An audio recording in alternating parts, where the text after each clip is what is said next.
बिस्मिल्लाहिर्रहमानिर्रहीम। अस्सलाम वालेकुम।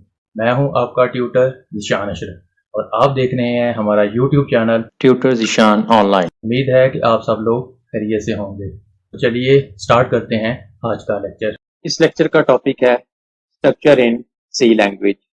इस लेक्चर के अंदर मैं आपको स्ट्रक्चर के मतलब तफसील के साथ बताने वाला हूं कि सी लैंग्वेज के अंदर स्ट्रक्चर क्या है, स्ट्रक्चर को किस तरह से डिक्लेयर करते हैं, स्ट्रक्चर को किस तरह से यूज करते हैं, स्ट्रक्चर के क्या एडवांटेजेस हैं, स्ट्रक्चर किस मकसद के लिए यूज होता है, और छोटी सी एग्जांपल के साथ स्ट्रक्चर को सी लैंग्वेज के अंदर परफॉर्म करके दिखाऊंगा। सबसे पहले देखते हैं कि स्ट्रक्चर क्या है। As we know that C language provides the facility to create user defined data type such as enumeration और स्ट्रक्चर। जैसा कि हमें मालूम है, सी लैंग्वेज प्रोग्रामर को ये फैसिलिटी प्रोवाइड करती है कि वो अपनी मर्जी से यूजर डिफाइंड डाटा टाइप को क्रिएट कर सके, जैसा कि इनुमरेशन है या स्ट्रक्चर है। इनुमरेशन को पिछले लेक्चर के अंदर तफसील के साथ देखा था। आज के इस लेक्चर के अंदर हम स्ट्रक्चर को तफसील के साथ देखेंगे। Structure is a user defined data type. जैसा कि हमें मालूम हो चुका है कि स्ट्रक्चर एक यूजर डिफाइंड डाटा टाइप है। इससे पहले बिल्ट इन डाटा टाइप के मुतालिक आपने तफसील के साथ पढ़ा हुआ है, जिसके अंदर इंटीजर है, फ्लोट है, कैरेक्टर है, पॉइंटर है। बिल्ट इन डाटा टाइप वो डाटा टाइप्स हैं जो पहले से प्रोग्रामिंग लैंग्वेज के अंदर मौजूद हैं, और इन तमाम डाटा टाइप्स को हम बड़ी तफसील के साथ पिछले लेक्चर्स के अंदर यूज करते आए हैं।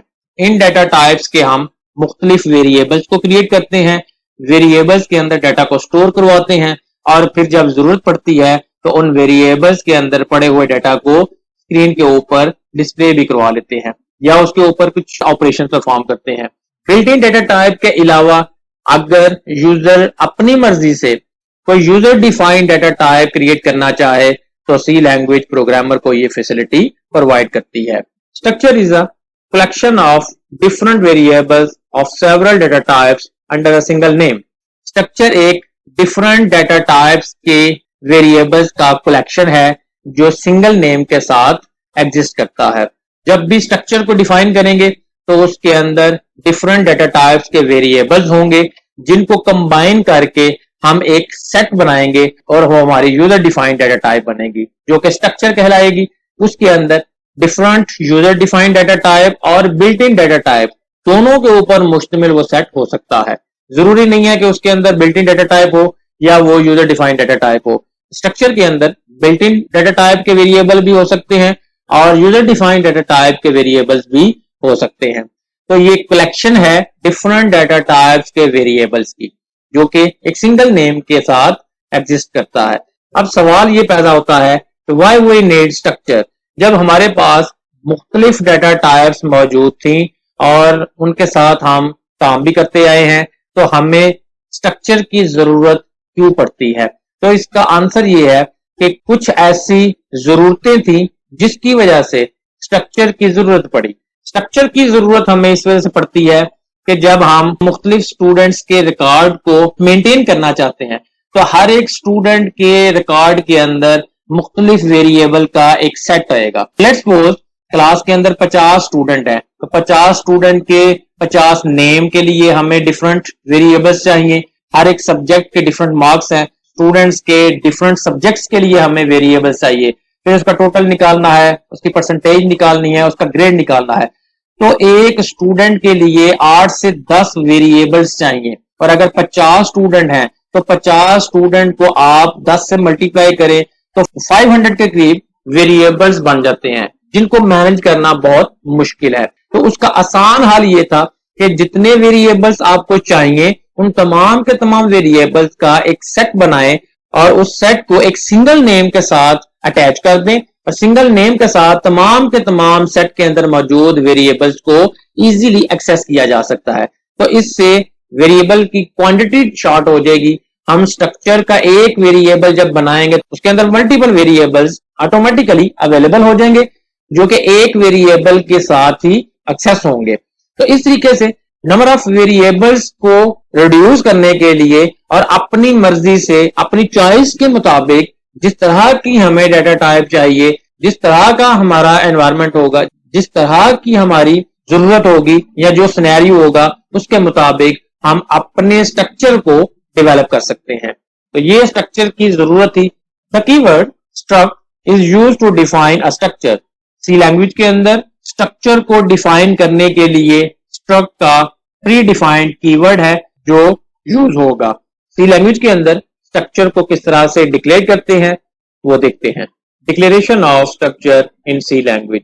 सी लैंग्वेज के अंदर स्ट्रक्चर को डिफाइन करने का पैटर्न स्क्रीन के ऊपर मौजूद है। स्ट्रक्ट का कीवर्ड यूज होगा, उसके बाद स्ट्रक्चर का नेम आएगा। जिस नाम के साथ आपने स्ट्रक्चर को डिफाइन करना है वो नेम आएगा। उसके बाद स्टार्ट करली ब्रेस है। स्टार्ट करली ब्रेस के अंदर डिफरेंट वेरिएबल्स होंगे जो इंटीजर, फ्लोट, कैरेक्टर, अरे, पॉइंटर या एनुमरेशन हो सकती है। तो इस तरीके से मल्टीपल वेरिएबल्स इसके अंदर एज ए डाटा मेंबर्स होंगे और उसके बाद एंड करली ब्रेस है और लास्ट के ऊपर सेमीकोलन है। इस तरीके से स्ट्रक्चर डिफाइन हो जाएगा। इसकी एग्जांपल देखते हैं कि लेट्स सपोज हमने एक स्ट्रक्चर डिफाइन करना है। स्ट्रक्ट का कीवर्ड आएगा, स्ट्रक्चर का नेम है MyStr, स्टार्ट करली ब्रेस, इंट a,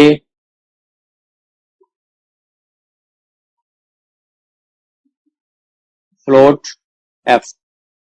तो इसके अंदर वेरिएबल डिफाइन किए, स्ट्रक्चर को क्लोज किया और लास्ट के ऊपर सेमीकोलन है। ये एक स्ट्रक्चर डिफाइन हो गया जो दो वेरिएबल्स के ऊपर मुश्तमिल है। अब इसके वेरिएबल्स किस तरह से डिक्लेयर करने हैं। Declaration of structure variable. जिस तरह बिल्ट इन डेटा टाइप्स के वेरिएबल्स क्रिएट किए जा सकते हैं, बिल्कुल स्ट्रक्चर के भी वेरिएबल डिफाइन हो सकते हैं। स्ट्रक्चर हमारा जब क्रिएट होगा तो ये यूजर डिफाइंड डेटा टाइप बन गई। स्ट्रक्चर का नेम डेटा टाइप का नेम होगा। स्ट्रक्चर का वेरिएबल अगर आपने डिफाइन करना है तो उसके साथ स्ट्रक्ट का कीवर्ड आएगा, स्ट्रक्चर का नेम आएगा और उसके बाद वेरिएबल का नेम है और लास्ट के ऊपर सेमीकोलन। जिस तरह आप इंट a और लास्ट के ऊपर सेमीकोलन लिखते हैं इंटीजर डेटा टाइप का वेरिएबल डिक्लेयर करने के लिए, बिल्कुल उसी तरीके से स्ट्रक्चर का वेरिएबल अगर क्रिएट करना है तो उसके साथ स्ट्रक्चर का name as a data type आएगा और उसके पहले स्ट्रक्ट का कीवर्ड आएगा। लेट्स सपोज MyStr जो हमने एक स्ट्रक्चर बनाया था ये उसकी डेटा टाइप बन गई है। इसका अगर हमने वेरिएबल क्रिएट करना है तो स्ट्रक्ट का कीवर्ड, डेटा टाइप का नेम MyStr और s इसका एक वेरिएबल है।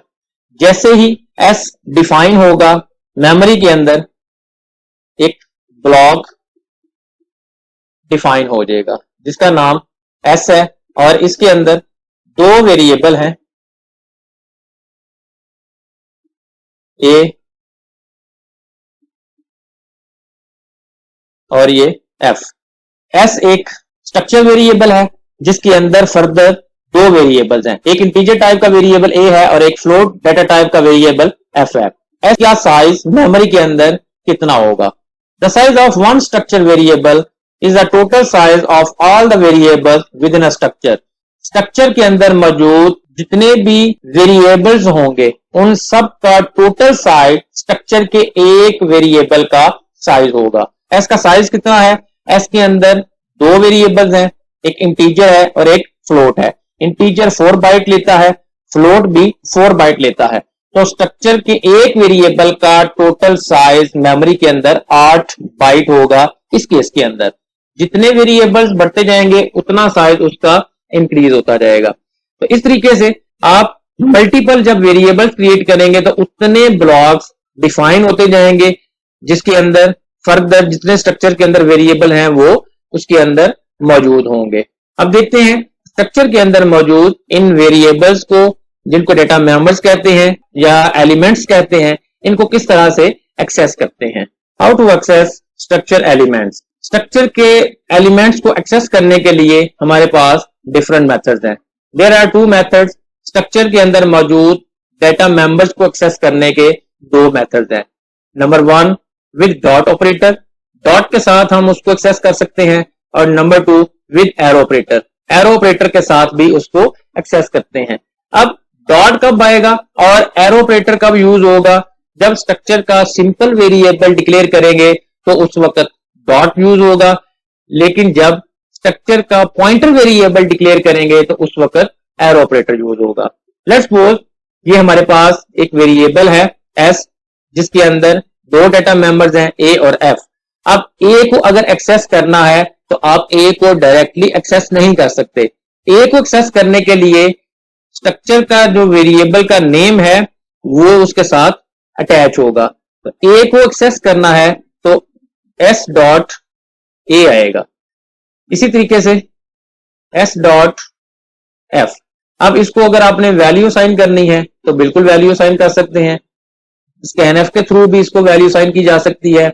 और अगर आप इसके अंदर मौजूद वैल्यू को स्क्रीन के ऊपर डिस्प्ले करवाना चाहते हैं तो प्रिंटएफ के साथ इनकी वैल्यूज को स्क्रीन के ऊपर डिस्प्ले किया जा सकता है। सपोज अगर आपने एक और वेरिएबल डिक्लेयर किया S1, S1 के अंदर भी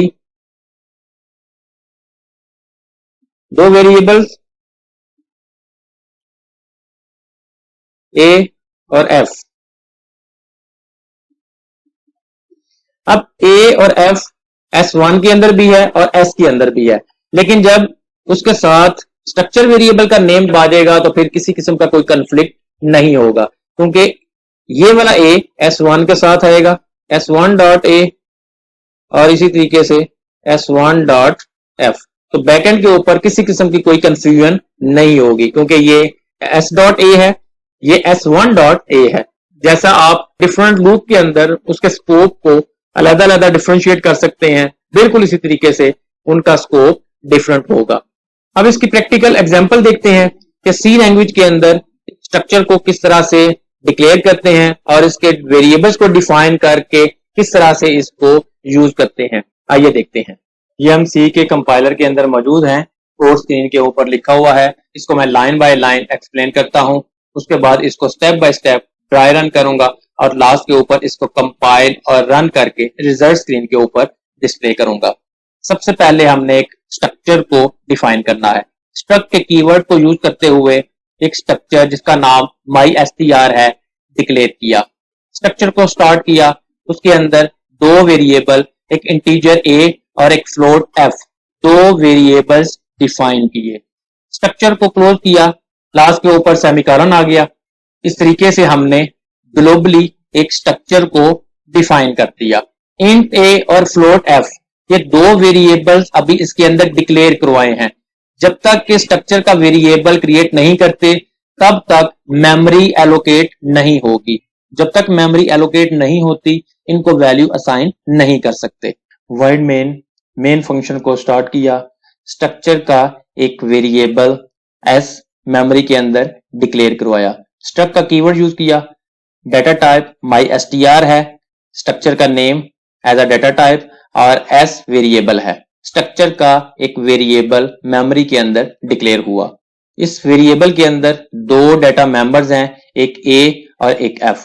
उनको वैल्यू असाइन करनी है। S डॉट A को असाइन करें 10, S डॉट F को असाइन करें 2.5। अब दोनों के अंदर वैल्यू असाइन हो चुकी हैं, दोनों को स्क्रीन के ऊपर डिस्प्ले करवाना है। प्रिंटएफ को यूज करते हुए S डॉट A को स्क्रीन के ऊपर डिस्प्ले किया, न्यू लाइन के ऊपर प्रिंटएफ को यूज करते हुए S डॉट F को डिस्प्ले करवा दिया। स्ट्रक्चर के साइज को अगर आपने डिस्प्ले करवाना है तो साइज ऑफ के फंक्शन के अंदर स्ट्रक्चर के वेरिएबल को पास किया, प्रिंटएफ के साथ साइज ऑफ का फंक्शन यूज करते हुए जिसके अंदर स्ट्रक्चर के वेरिएबल को पास किया है उसका साइज कैलकुलेट होगा बाइट्स के अंदर और स्क्रीन के ऊपर डिस्प्ले हो जाएगा। और मेन फंक्शन को क्लोज कर दिया। अब मैं इसको step by step dry run करता हूं। मेन फंक्शन से इस प्रोग्राम की एग्जीक्यूशन स्टार्ट होगी। इस लाइन के नतीजे में मेमोरी के अंदर एक स्ट्रक्चर का वेरिएबल जिसका नाम S है डिक्लेयर होगा, जिसके अंदर दो फर्दर वेरिएबल्स हैं A और F। S डॉट A को असाइन की वैल्यू 10, S डॉट F को वैल्यू असाइन की 2.5। उसके बाद printf के साथ s डॉट a की वैल्यू को स्क्रीन के ऊपर डिस्प्ले करवा दिया। s के अंदर a और a के ऊपर वैल्यू 10 है, स्क्रीन के ऊपर 10 डिस्प्ले होगा। उसके बाद printf के साथ s डॉट f की वैल्यू को प्रिंट करवाया न्यू लाइन के ऊपर।